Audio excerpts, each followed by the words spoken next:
అదరకొట్టే కారం రంగు రుచి ఆచి కారం పొడి. ఎన్ఫోర్స్మెంట్ డైరెక్టరేట్ వారు సుదీర్ఘంగా ప్రశ్నించడం జరిగింది. దాంట్లో అడిగినటువంటి ప్రశ్నల్లో కొన్ని రికార్డ్ చేయడం జరిగింది.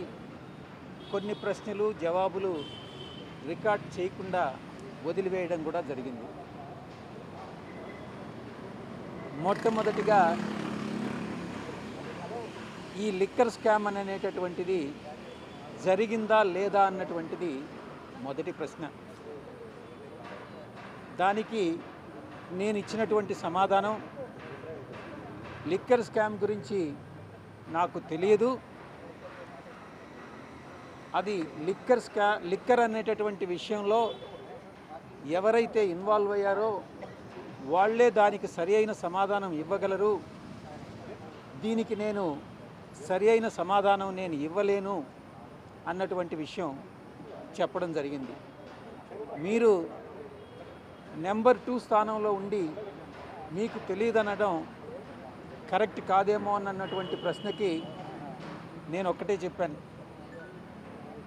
స్వయానా శ్రీ జగన్మోహన్ రెడ్డి గారే పార్టీలో ఎక్కడా కూడా నెంబర్ 2 స్థానం అన్నటువంటిది ఉండదు అనని పలుమార్లు ఆయన, నేను కూడా గతంలో ఎన్నోసార్లు ప్రాంతీయ పార్టీల్లో నెంబర్ 2 స్థానం అన్నటువంటిది ఉండదు, 1 నుంచి 100 దాకా అందరూ ఎవరు ఉండరు, 100 తర్వాతనే ఎవరైనా ఉంటారని పలుమార్లు చెప్పడం జరిగింది. కానీ ఈరోజు దానికి పూర్తి భిన్నంగా ఇప్పుడు ఉండేటటువంటి కోటరీ ఏదైతే ఉందో, అప్పుడు నేను పార్టీలో కొనసాగేటటువంటి సమయంలో నన్ను నెంబర్ 2గా యాక్సెప్ట్ చేయకుండా కూడా ఈరోజు పార్టీ వదిలి వెళ్ళిపోయిన తర్వాత, కేసులు చుట్టుముట్టిన తర్వాత, ఈరోజు అటు మీడియా మిత్రులు కానీ, ఇటు వైఎస్ఆర్సీపీలో ఉన్నటువంటి సోషల్ మీడియా కానీ నెంబర్ 2 అని అనేటటువంటి ప్రచారం చేస్తూ ఉంది. దీన్ని బట్టి మీరు అర్థం చేసుకోవచ్చు, కేసుల విషయంలో అయితే నేను నెంబర్ 2 అవుతాను, మిగతా ఏదైనా లాభాల విషయంలో కానైతే నేను 1 నుంచి 100 దాకా కూడా ఉండను. ఈ విషయం చాలా స్పష్టంగా తెలుస్తూ ఉంది. నేను ఒక్కటే చెప్పాను, ఏ రోజు కూడా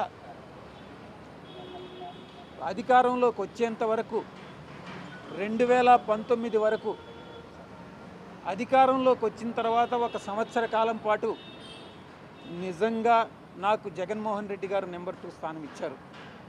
ఆయన హృదయంలో కూడా నాకు నెంబర్ 2 స్థానం ఇచ్చారు. దాంట్లో సందేహమే లేదు.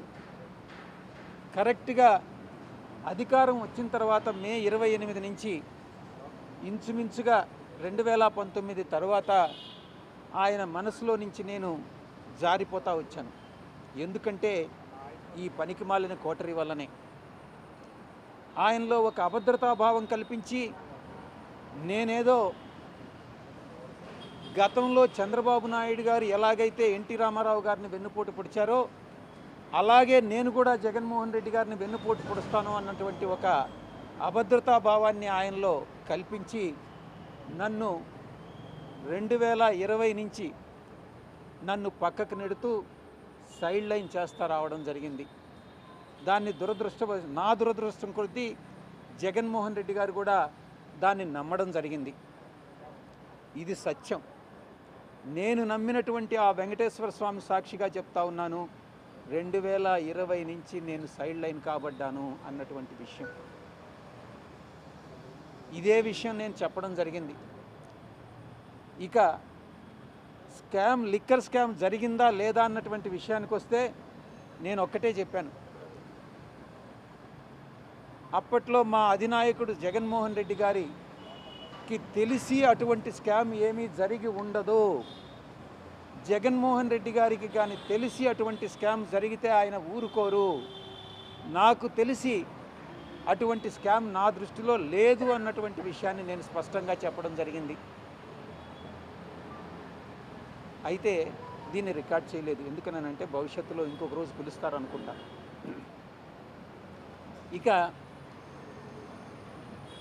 కోటరీ విషయానికి వస్తే నేను చాలా స్పష్టంగా చెప్పాను.